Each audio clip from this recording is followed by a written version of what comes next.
Welcome to Classical Ideas. This is Greg Soden. Each day, the world we wake up to looks a little different than the day before. Leaves come and go. Snow comes and goes. Clouds come and go. The physical and visible world outside our windows is in a state of flux at all times. But so is the world that isn't visible to the naked eye. And it is now clear that 2020 will be a year that will be remembered in history, at least in part, as the year something invisible, the COVID-19 virus, swept across the planet. As of the time of this recording, on March 16th at 8:45 p.m. Eastern Standard Time in New York, there are more than 6,500 deaths. Italy is in a state of paralyzed lockdown. France has banned all family and social gatherings and closed its borders. Restaurants, bars, sports, graduations, and schools across the world are closed and canceled. And Canada, which is only 8 miles as the crow flies from my house, announced it will deny entry to anyone who isn't a citizen or permanent resident. Every minute brings a new piece of news. It's disorienting. I wanted to talk about this with someone on the show because I felt ignoring it wasn't right. But I also didn't want to go into a cycle of despair during the conversation either. My guest on this episode is DEBORAH Eden Tull, a Zen teacher, author, and all-around fantastic person that I really like speaking to. She has been on this show 2 times before, in episodes 72 and 81, to discuss her teaching and her writing in her fantastic book, Relational Mindfulness, which was released by Wisdom Publications. In this episode, we talk about supporting one another in these turbulent times. She offers a simple and grounding meditation practice that anyone can stop and do. And most importantly, we talk about our towns, our cities, our friendships, both in person and online, that are being rocked so thoroughly right now and testing every fabric of society. Eden and I talk about what we feel we can both reasonably do to build up community and friendships during this time. Something Eden is doing is she's leading free online meditations on Tuesdays and Thursdays at 12 p.m. Eastern Time for the foreseeable future. You can find all the information on her website, DEBORAHEdenTull.com. The link directly to her website is in the show notes. So without further delay, please enjoy my conversation with DEBORAH Eden Tull on staying grounded in these disrupted times.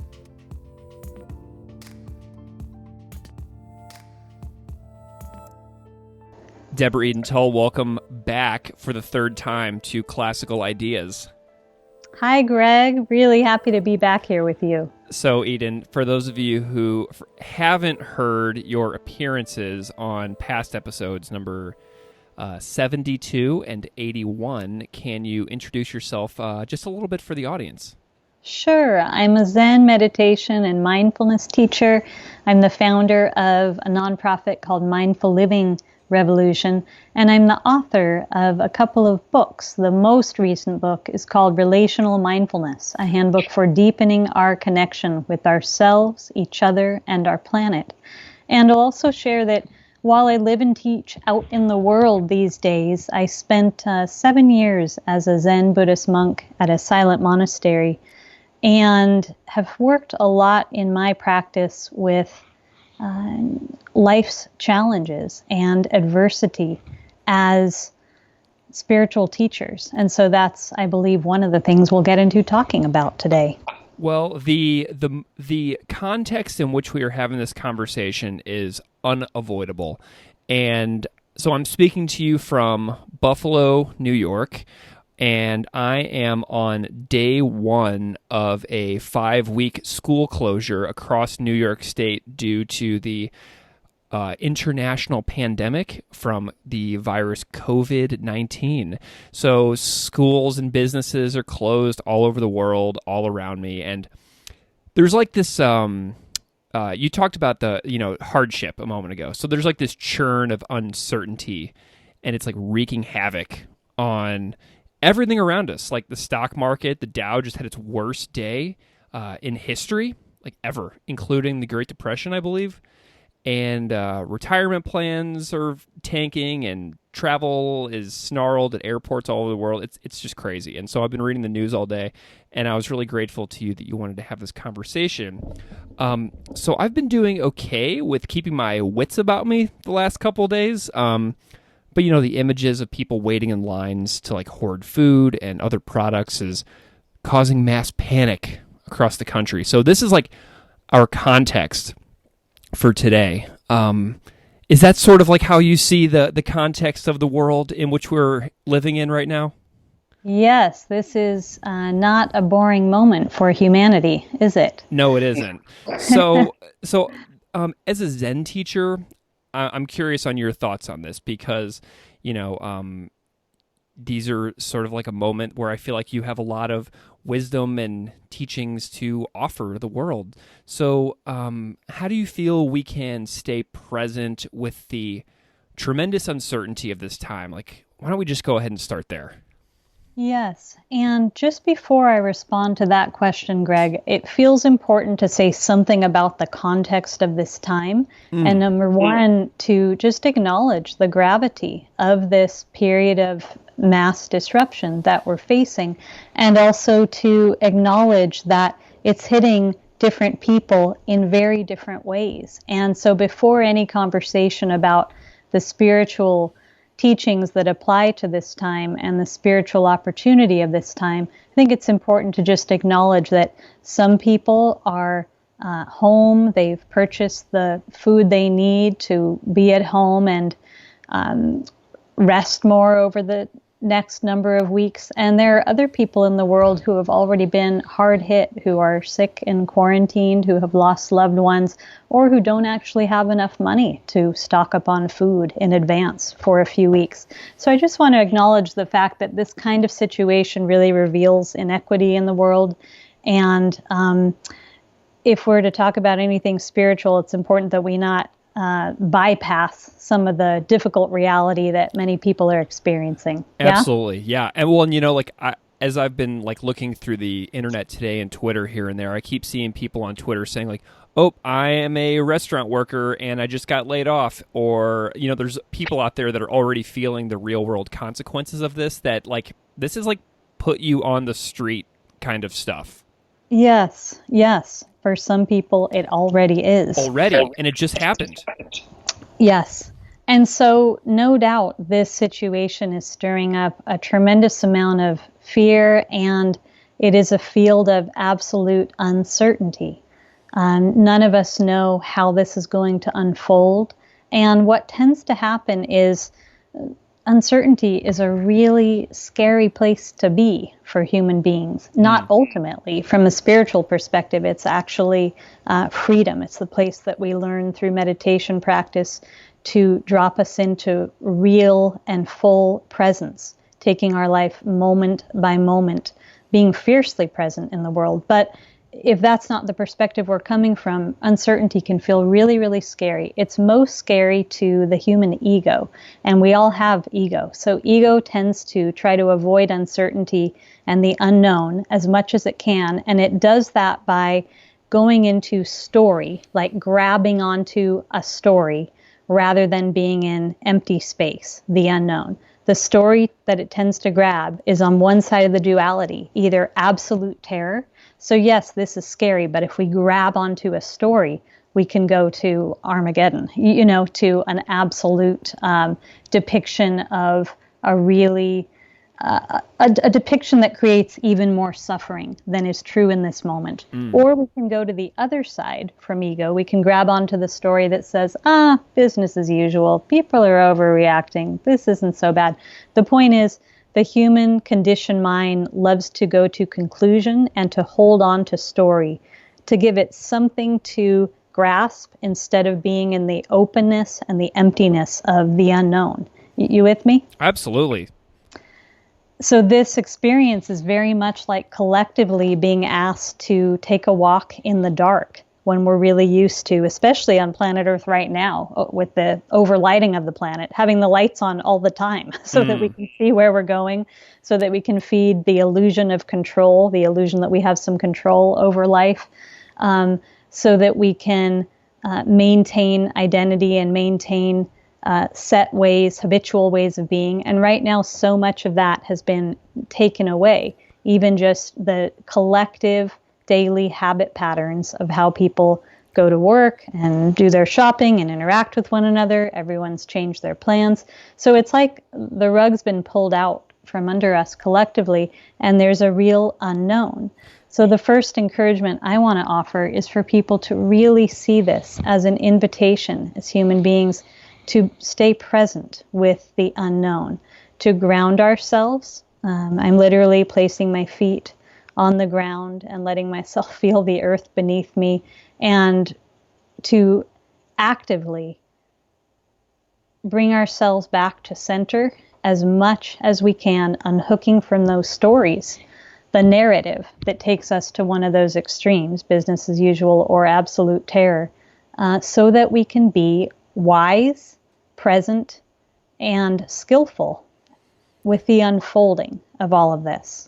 Make sense? Yeah. So you went into, I know that you went out a little bit today into the world. Like, were there any behaviors that you were particularly noticing among the people in your town today as you were sort of looking around and getting a sense of this new reality that we find ourselves in?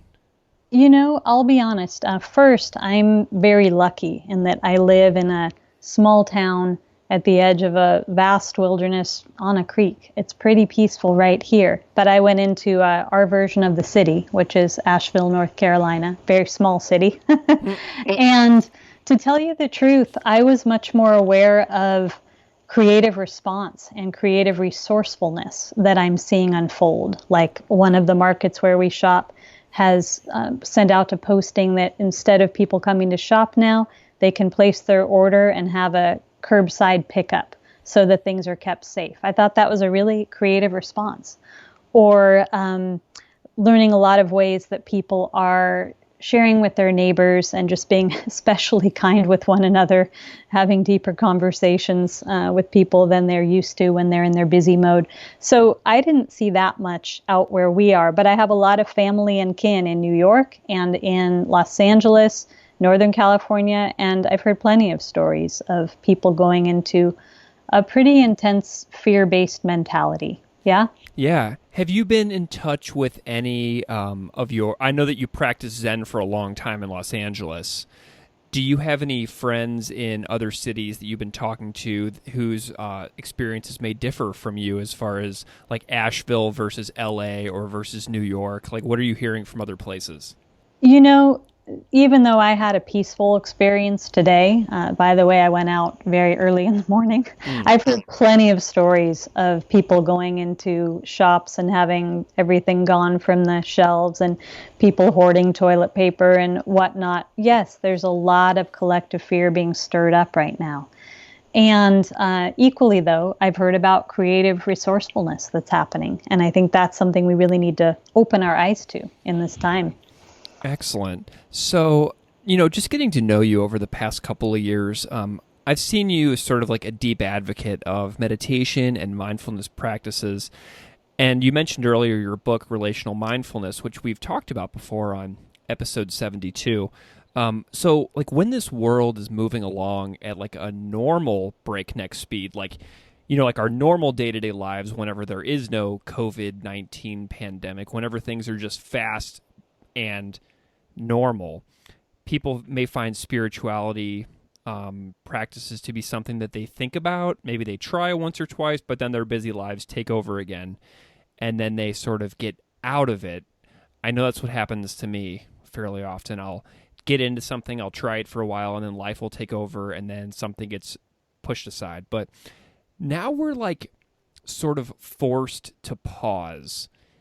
Like the pause button has very much been pushed on our society in many ways.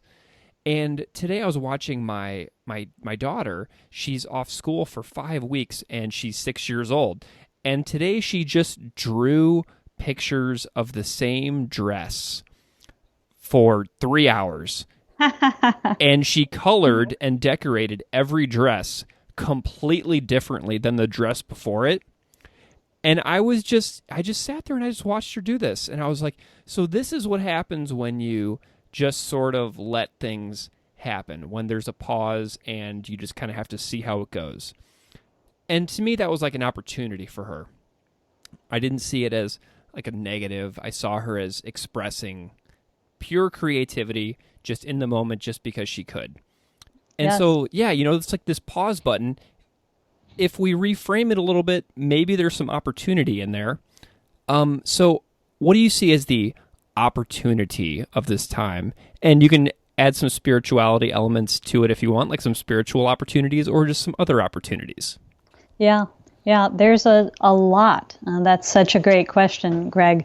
So first I would say that the significance of being asked to collectively pause right now is huge, because one of the things we can note about the modern world is that it's going at a fast pace, faster and faster and faster. The story of not enough time is one of the most pervasive stories in our culture. People tend to make choices that are out of touch with their bodies, not sustainable, not the most kind and beneficial to the whole choices when we're just being driven by the story of the glamorization of busyness and not enough time. And so to be required to pause collectively has tremendous significance. In spiritual practice, we talk about the mindful pause or the sacred pause really being the essence of practice. And there's a couple things I want to say about that. Number one, it's important for people to pause during this time and to be willing. Again, I'm going to go back to being with uncertainty, to feel our feelings about this, and to be willing to stay present and cultivate presence, even in a field that feels like chaos. It is possible to find stillness. Stillness is our birthright. We could use peace as another word for that. It's actually much easier than people think to find that place. Peace is always available. It's always here in the way of a spacious awareness that is beyond our busy thinking cognitive mind, but we're generally giving all of our attention to the busy thinking cognitive mind, the conditioned mind, the mind of stories and narrative. So when we have an invitation to collectively pause, I would say for those people who are willing, let's make this a time to deepen your spiritual practice, to wake up more, to slowing down and being present with the unfolding of life. By the way, then, when things begin to move beyond this phase of disruption, you will be able to meet life from a new place, a new perspective. Along those lines, one of the opportunities is that a lot of people don't get to nourish the inner world as much as is needed when they're just going along in busy everyday life. And I do have a hope that people who are interested in it will give some more time and space for nourishing the inner world right now. One of the teachings in Buddhism that's pretty basic and has always captivated me is that meditation invites us to live acknowledging that we have one foot planted in the relative world and one foot planted in the absolute. We could think of the relative as all the operations of our society, our social expectations, our material world, our sort of binary belief systems, things of that nature. They're a part of life, but they're not all of life.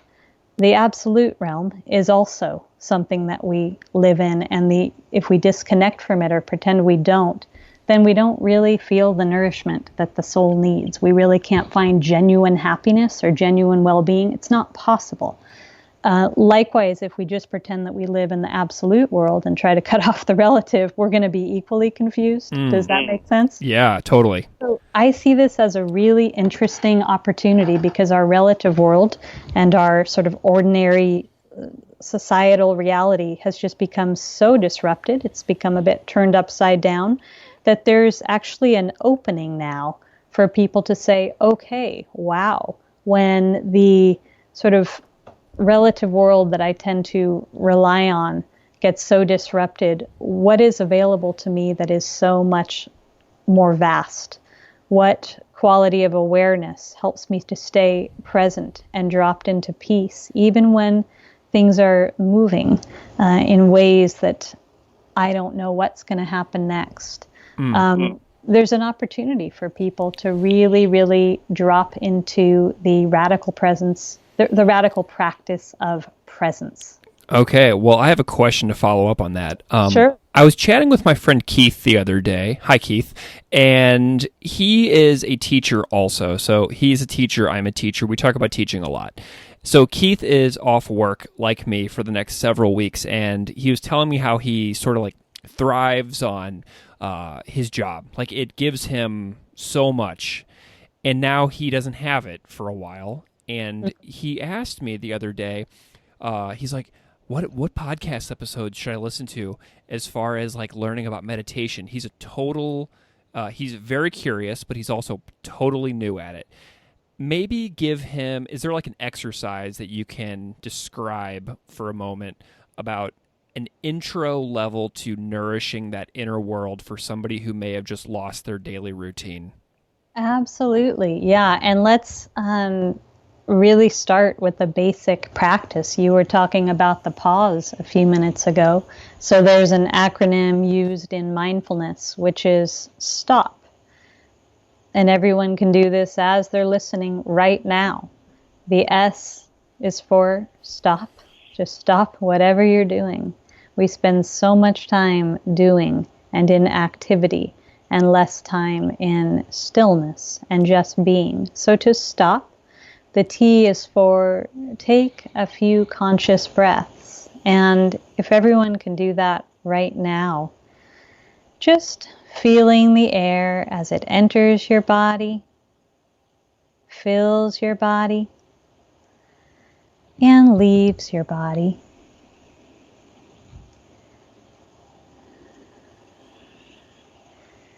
And while you're paying attention to your breath, begin observing. The O is for observe. First, just noticing what's in your mind. No judgment needed, just curiosity and openness, noticing the pace and quality of your mind. You can observe and bring awareness to how you're feeling, and maybe also notice where in your body you're feeling that feeling. And in this way, whether we're present to easeful feelings or difficult feelings, we begin to learn how to really be with them and how to allow feeling, emotion, energy in motion to move through us. And as you take in another conscious breath, just notice what's happening in your body a little more subtly. Noticing temperature, sensation, the touch of air on your skin.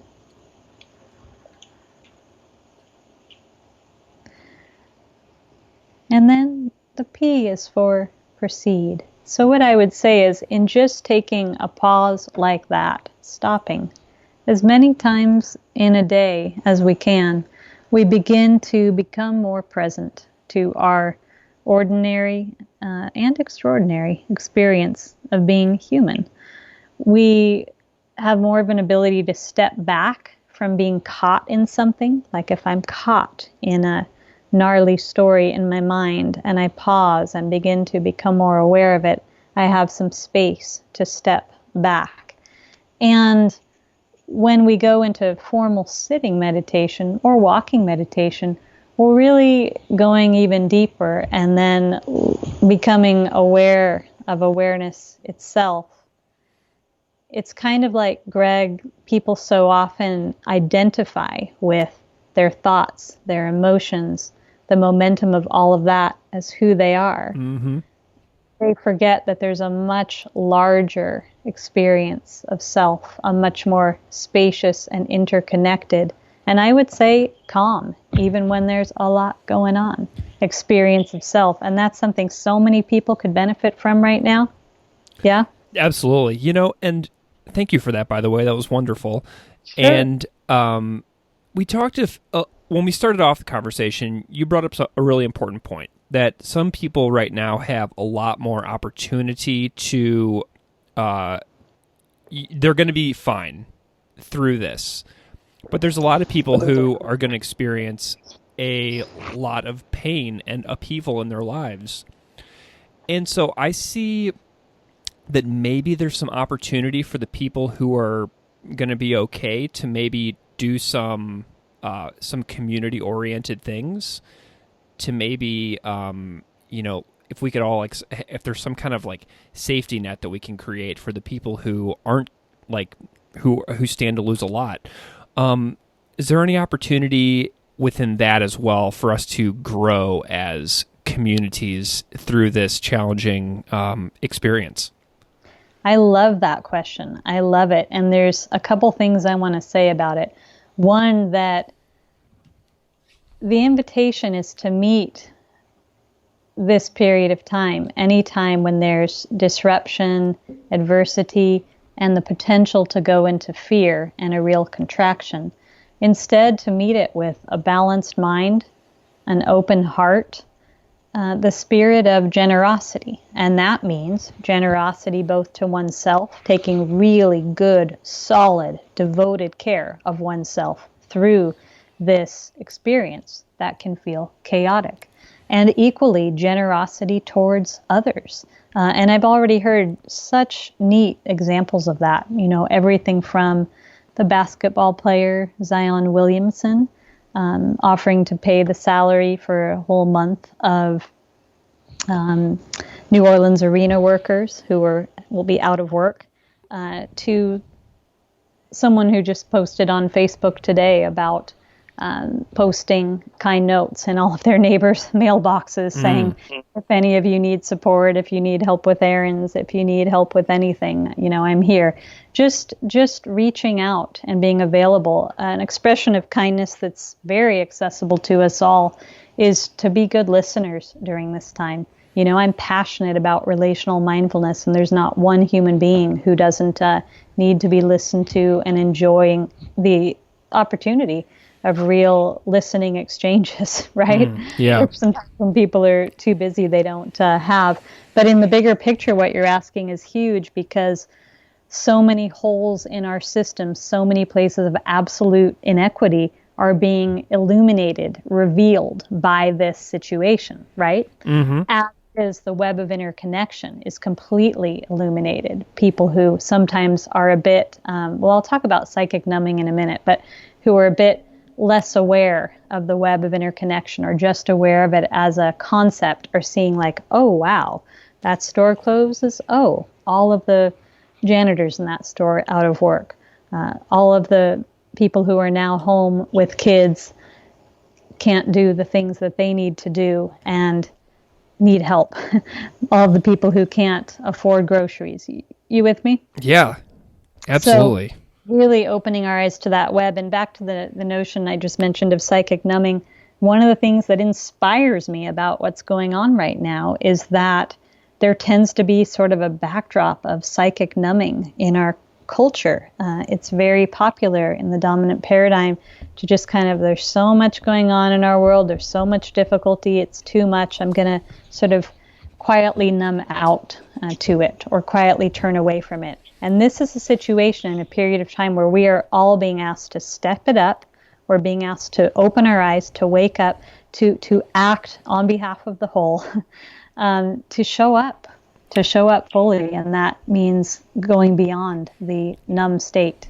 So one of the reactions to this, all this churning and the uncertainty and the upheaval, is possibly fear, panic. Yep. What is the alternative to being afraid right now? Yeah, thank you for that question. You know, as a Dharma teacher, I hear from so many people who have been hit by fear and are dealing with really intense anxiety and panic. And as none of us know how this is going to unfold, and there might be news tomorrow or the next day that really, really particularly triggers a certain individual. So the first thing I want to share is that it's really important to not bypass fear by trying to pretend we're not feeling it or push it away, which again goes back to numbing. That's one of the ways people can push away fear, is by numbing out. Or to go to the other side and put oil on the fire. There's a lot of that going on. People having kind of toxic conversations with one another, fear-based conversations. People turning on the news first thing in the morning before they're grounded or centered. And in a little bit, we can talk about sort of energetic hygiene during this time. But there's so many ways that we can exacerbate fear and really intensify those fear stories that are part of the collective. So number one, I want to remind people that, you know, we all have a responsibility to one another and to the collective field of consciousness.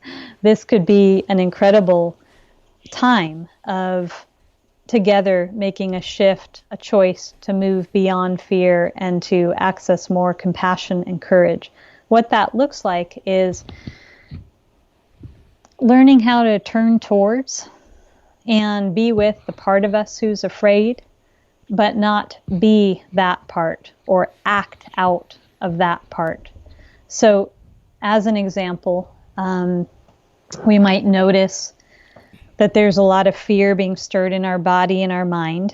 We might pause, as I invited the stop practice a few minutes ago, and just notice how the fear is impacting us.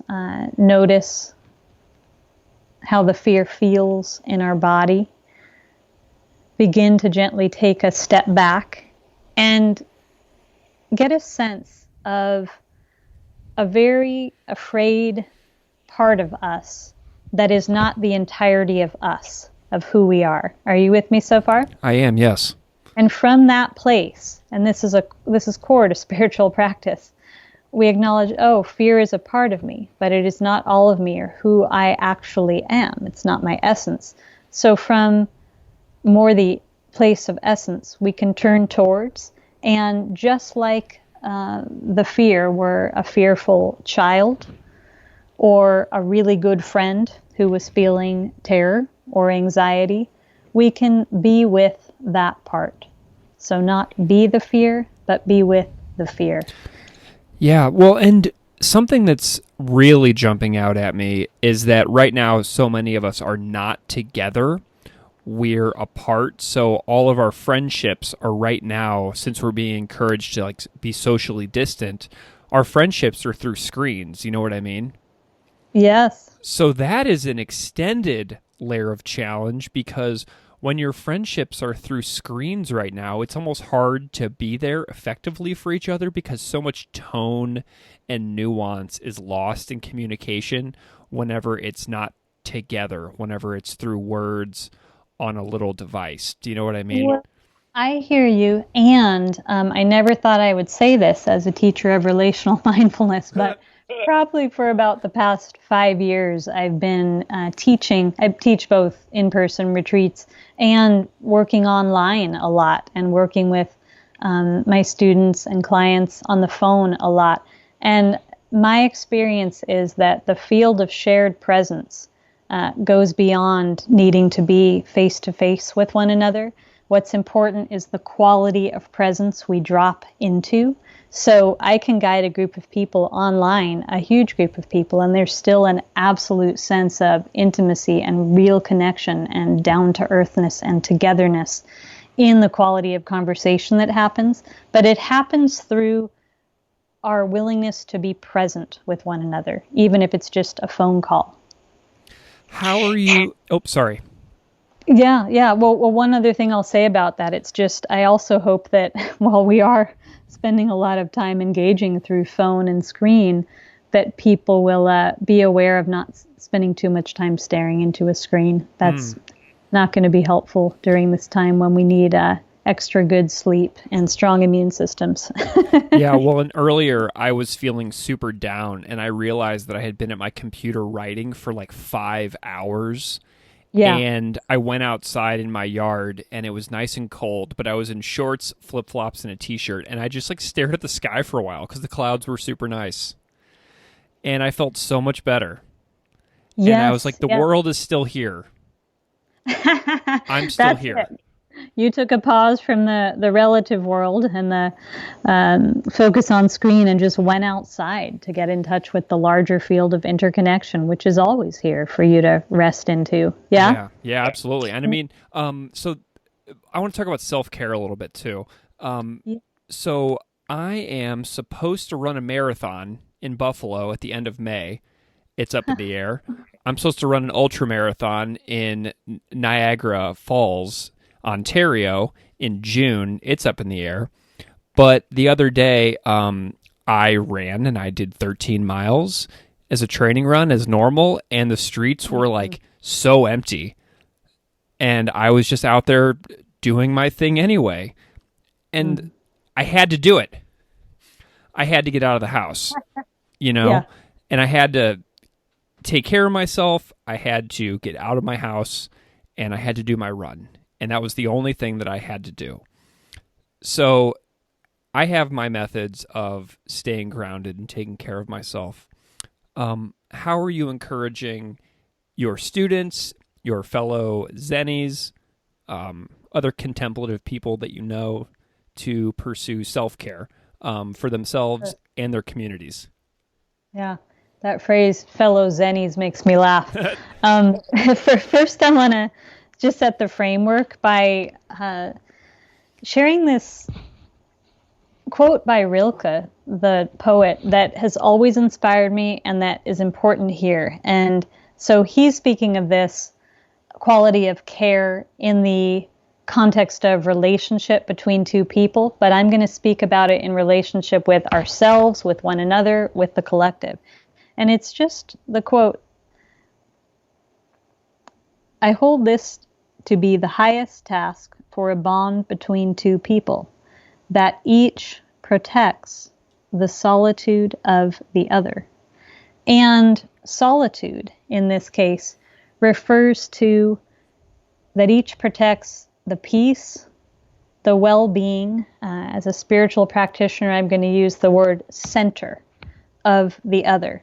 So self-care begins with being willing to be fierce in our commitment to staying centered in this time. And that's an inquiry for each and every person. What is required for you to stay centered, to not get knocked off into a million unhelpful stories, into a whacked out nervous system, into depletion? Maintaining one's center is the kindest thing that we can do for ourselves, and also supporting those you're with in maintaining center, creating a field of peace. I'm really, really lucky to be here in this time of everyone needing to be home with my husband, who's an incredible support system. We both have deep practices. We have a lot of practice, formal and informal, going on in our home, in our space every day. We have a deep connection to the natural world that's widely available around us. But I have relatives living in the city who, for them, staying at home right now means not being able to get out too much to go to the places that light them up and remind them of the deep green. You with me? Yeah, totally. And so to start with underlining that statement, though, whatever is required for each and every one of us to maintain center, to not meet this already difficult time with more adversity, with more upset, because misery loves company. And it's very easy, if someone's going to get caught in drama, to put that onto someone else, to invite someone into a fear-based or toxic conversation. So I would say it all starts with maintaining center. Some of the things that support us with that, number one, a daily meditation practice. I don't think I would be here. I just don't think I would have made it. Being human is already difficult enough, even in times that are beyond this level of disruption. That's a pretty, for me, that's a pretty real thing to say. It is. Meditation has been just the best thing that ever happened to me. And I've been meditating for a really long time, but I recommend those who have a practice to go deeper and maybe up the amount that you're meditating right now. And if you're new to practice, there are so many recorded meditations, so many ways, even through apps, that you can learn. I'm going to be offering a free every Tuesday and Thursday at 12 noon Eastern time, live guided meditation and time for community to get together and kind of ground ourselves and have a real down-to-earth discussion about what's going on. Anyone who's listening is welcome to join that. I'm going to read this quote from my book on relational mindfulness, because it really relates to this. And then I'm happy to speak more about specific ways to practice self-care. But in this part of the book, I say, imagine if, as young people, our parents had sat us down and said to us some version of this: welcome to this incredible and sobering journey called life. In this lifetime, you are going to experience more love and beauty than you could possibly imagine. And you will also experience more pain and suffering than you think you can bear. Given this reality, let us prepare you with as much awareness, wisdom, courage, resilience, and self-compassion as you are going to need for this journey. You will experience all of it. And so let us prepare you with the ability to see clearly and listen deeply as you navigate this journey called life. You have what it takes to meet whatever life brings you.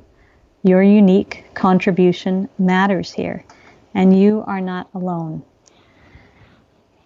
What page is that on? You know, I couldn't tell you. Oh, that's fine. Because I read it. Well, I'm actually looking across the room at your book right now. It's right over there. And you just calmed me down a whole lot. Well, I'm glad. That quote stood out to me today in the context of this crisis. But I do want to go ahead and share some specific things people can do. And one is, beyond just meditating, there's a great Zen teaching of chop wood, carry water. And it kind of points to the invitation of life, of our responsibilities, of the invitations in ordinary, everyday life, to bring our full attention and care to that which is right in front of us. So when the larger context is smooth and easy, we chop wood, carry water. When there's great adversity going on in the world, we chop wood, carry water. We do what is in front of us with care. And I really encourage people to let your daily activities, whether you're lucky enough to, let's say, have a garden to work in to really ground you, one of my favorite activities, or whether you live in a city and you're writing on a screen, to do so with full presence, to take breaks in between, to pause and to practice mindful awareness, to also make sure that you're really taking good care of your body. So you mentioned needing to go out on that run, whatever it is for people now. Move some of this energy, some of this emotion through your body. I have a daily dance practice. It brings so much joy and fire to my life. It helps me to move certain things through that really need in the moment body expression. Yeah. Yeah. Also to really know who your allies are. And there might be people in your life who you actually need to set some boundaries with right now, who you notice want to draw you into unhelpful conversations. Don't do it. Don't have them now. I would say we're all really needed to be as grounded and centered as we can right now. And those people who are your allies, so you can have good heart-to-heart, connected, listening conversations with, make sure you're making time and space for that. It's really important. Yeah. So what if somebody is talking to like their best friend, and their best friend, whom they love very, very dearly, is like really distraught? What can this friend do to help, sort of bring their best friend back from this brink of despair? Like, what is like, is there any way that you can like just be like a better friend to your person who really needs you right now, instead of just being like, we can't talk about that right now? Yeah. The first thing is absolutely don't say we can't talk about that right now. Yeah. If someone is really distraught and really upset. So in a moment, I'll bring a little discernment to the difference between what I'm about to say and conscious boundaries. But here's the thing. In most situations, what people really need is to be met with compassion, just the energetic feeling of compassion. What people really need is to be listened to. And sometimes, often, what people get instead is, oh gosh, I'm listening to my friend and their pain is making me so uncomfortable that I'm going to try to fix and solve and change their situation. I'm going to try to come up with a solution to what they're talking about. I'm going to give them a cookie and just say, let this lighten you up. I'm going to try to change their experience rather than just listening and really being there with them and feeling with that person. That's compassionate. And so to hold space when you're well resourced for that kind of conversation, to go back to what I was saying earlier, when there are times that you're not well resourced and that someone is just going into a sort of tirade of doom and gloom story and you're noticing it impact your nervous system, then what might be compassionate is something like, I really do want to spend time talking with you and I really do want to listen, but right now I'm not feeling well resourced enough for this kind of doom and gloom conversation. Or right now I'm feeling like the stuff that you're talking to me about is something I need to be more centered before I go into with you. Or you can even just set a conscious boundary saying like, hey, I'm doing my best to stay centered right now. So I really want to be able to be present for you when you need me, but I cannot listen to that quality of conditioning right now. That's a really nice spectrum of options as well. Yeah. It's not like shutting it down, but it's not like just going along for this ride of despair either. It's a nice spectrum of options that people can choose based on how they're feeling in any given moment. Yes. And the more someone kind of begins to learn the art of listening, and I go a lot into that in relational mindfulness, you get a sense when someone's talking to you, are they just going into conditioned story and wanting me to join their fear-based story, or are they in a place where they're actually sharing something that they really need witnessing for and compassion for? There's a difference. It's a different energetic tone in how people speak. And sometimes when people have come to me and they're just lost in story, I'll just say something like, what are you present to right now as you share this all with me?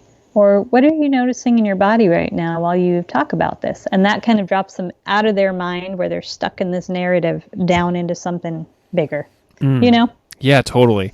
Well, Eden, I know you mentioned a little bit ago that you're doing some online guided meditations in the coming days. Tell me more about that, when they are, what time they are, how people can find them, how people can get engaged with you and what you're doing during this challenging time in our society.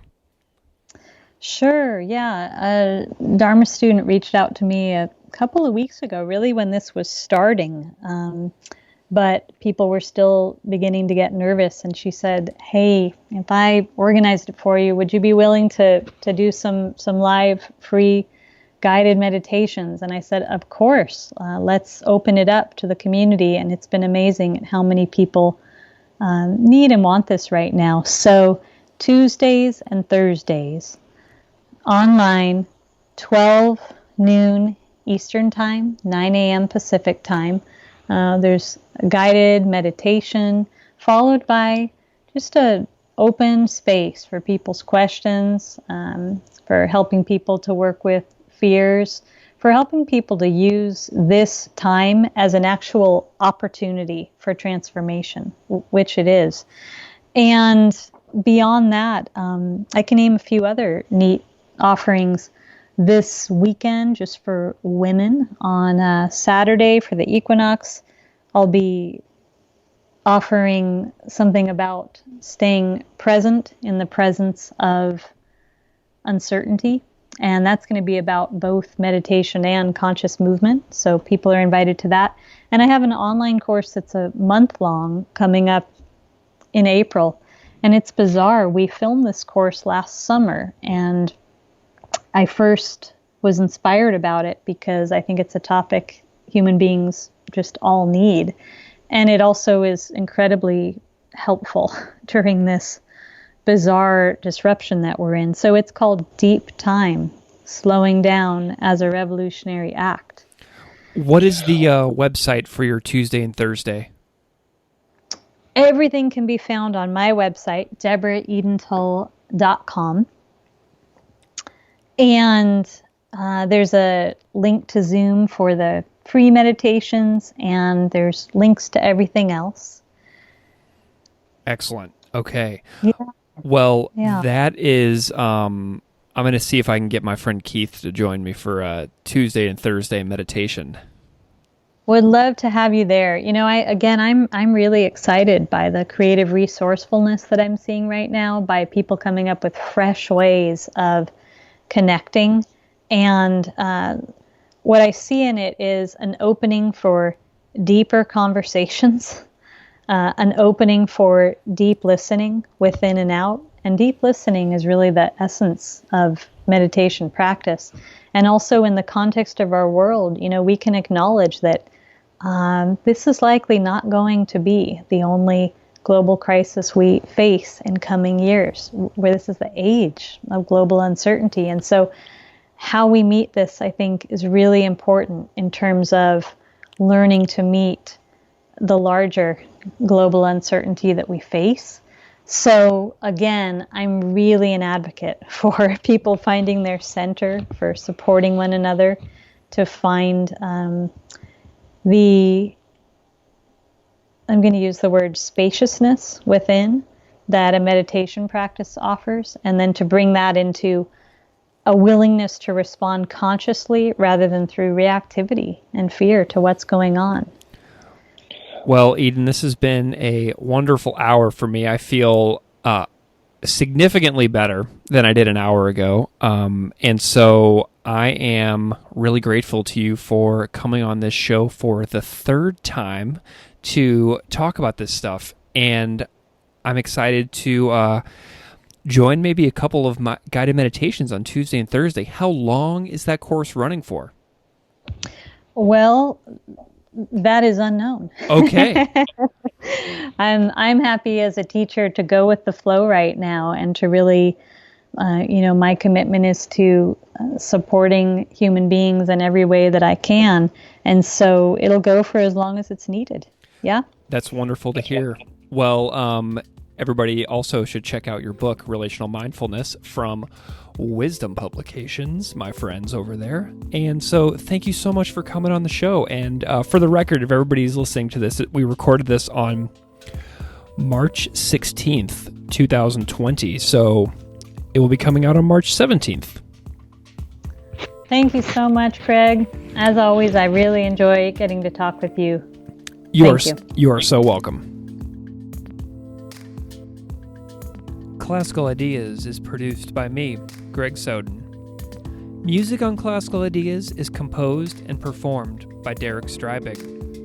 You can find his music at www.wearewarmmusic.com. If you like this show, please rate it on iTunes, Stitcher, or wherever you get your podcasts.